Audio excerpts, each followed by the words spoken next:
may nabili na kaagad mga idol. So 12 kaagad no, habang gumagawa ako ng tutorial, meron na kaagad bumili, 'di ba? Nakita nyo naman. So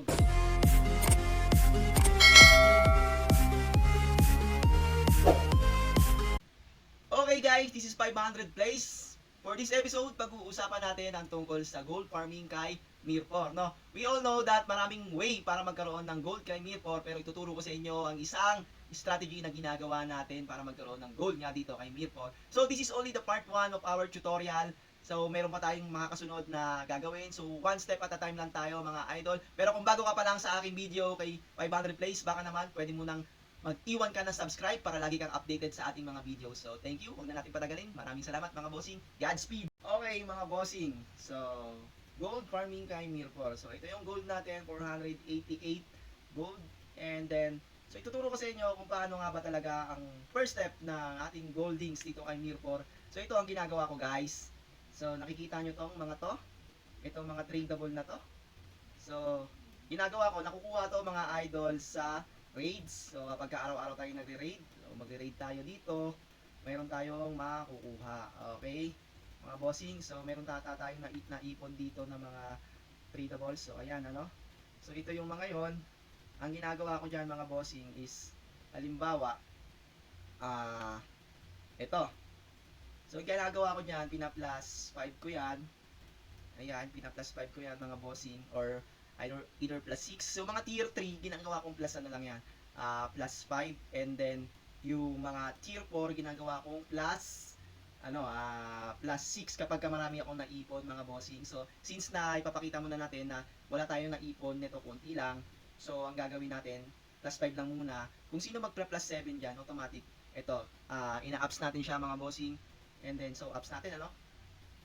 Yun, 'di ba? Ito yung sinasabi ko mga idol, kapag nag plus 8 or plus 7 yan, goods na yan, for automatic gold na kagad yan mga idol. So konti lang naman na dark steel na makukonsume nyo dito. And then kapag marami kayo nito, itong Mystic Enhancement Stone, alam ko naman na marami nang naiipon dyan sa mga bags ninyo. So wag nyo na, gamitin nyo na yan at wag nyo nang hintayin na mabulok yan mga idol. So ayan lang ginagawa natin. So okay lang mabasag, walang problema. So kung marami naman kayo na farm, so malaki yung chance na mag plus 8 yan mga idol, ano? So tulad nito na plus 8 ko, since na hindi siya tradable, ang ginagawa ko dyan, kapag hindi tradable, kino-codex ko yan mga idol. So ayan, so failed. So halimbawa marami ng plus 6 ano. Ayan, okay, ganun lang. O ayan, nag-success ulit tayo mga idol, plus 8 or plus 7, okay na, goods na yan. Automatic gold na kagad yan kapag ka na, ano, nagawa natin yan.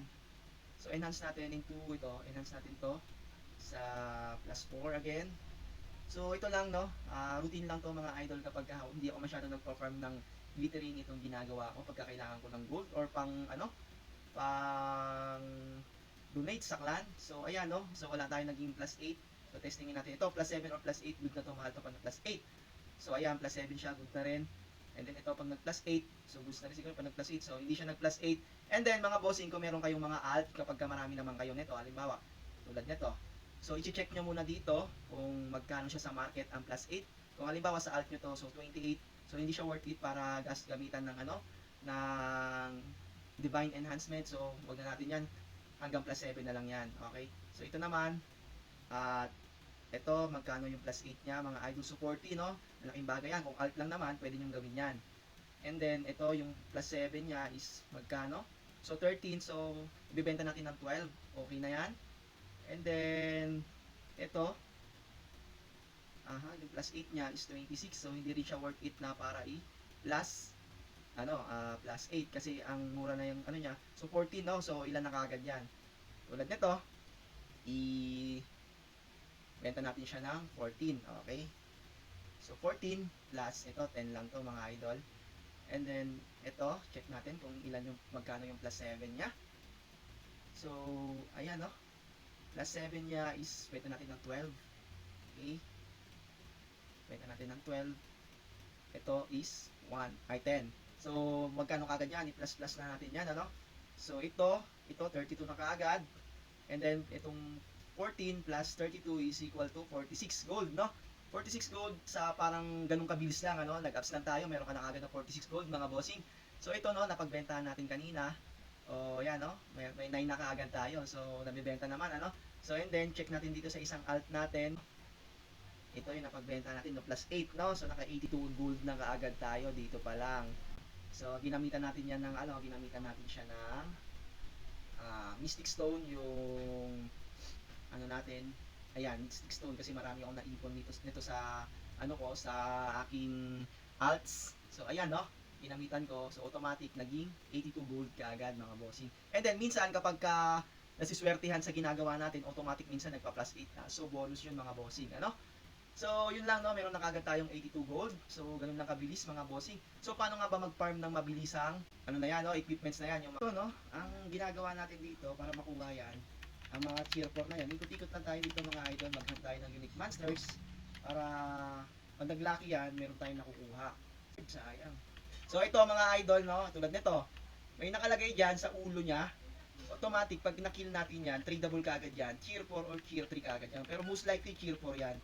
Kasi mga high maps na to mga idol. Kahit naman sa lower maps. So ayan, no, nag-lucky pa. So since nag-lucky pa yun, may nakuha tayo, di ba? Meron pang additional yan. So dalawang tradable kaagad yun. So ayan mga idol, ito yung mga naipon natin. Ayan, ayan, ayan, ayan, ayan. Ito yung mga kanina nakuha natin, ano? So nakakuha kaagad tayong tatlong tradable doon sa isang monster pa lang. So itong mga to, yung mga non-tradable na yan, ang ginagawa ko, kino-codex ko yan mga idol kapag na plus 8 natin. Tulad nito, for codex yan. Ayan, pero hindi ko siya ginagamit pa kasi gagamitin ko yan para dito, ipa-plus 9 ko. So, ito, ikot na naman tayo mga idol. Ayo, ikot na naman tayo kapag makaipon kayo niyan ng mga maramihan, mga may 20 o 30 kayo na ipon niyan. Mas maganda kung maraming slot ng bag nyo, meron kayo 50 slot ng bag nyo. So, mas maganda mga bossing, mas marami kayong mapapa-plus 8, mas marami kayong mapapa-plus 7, gano'n. So, mas maraming gold ang magagawa natin, no? Diba, maraming purpose nitong pag paghahunt natin yung mga unique monster. So ayan, no, nakakuha ulit tayo. So another tier 4 ulit yan mga idol. So ito, tradable, tapos merong pang box na epic, no. Ayan, no, epic na box. So ang daming perks, ang daming pwedeng makuha dito sa pagpa-farm natin ito. So hindi lang pang goldings to, para rin sa pang crafting, no. Mga promo mats ninyo, ng mga codex gear, kung sa crafting ng gear ninyo. So maraming pwedeng gawin.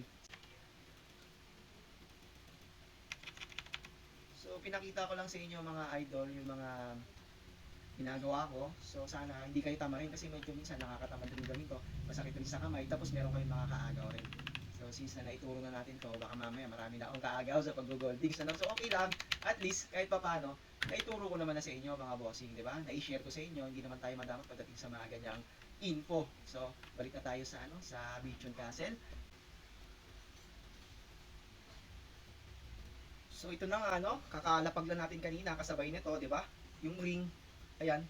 May nabili na kaagad mga idol. So 12 kaagad, no, habang gumagawa ako ng tutorial, meron na kaagad bumili, 'di ba? Nakita nyo naman. So grabe, 'di ba? So nakakatuwa mga bossing, ang bilis ng gold natin. So yun lang. So minsan talaga zero talaga. So wala, okay lang, balik ka ulit sa dati, 'di ba? Wala namang masama eh.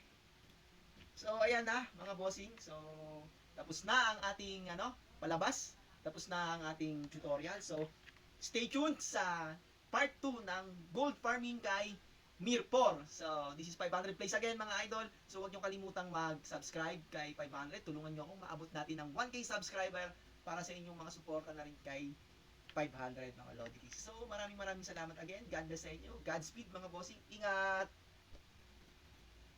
Okay guys, this is 500 plays. For this episode, pag-uusapan natin ang gold farming tutorial. We all know that maraming waste and okay guys, this is 500 plays. Ang pag-uusapan natin for this episode is tungkol sa gold farming kay 500.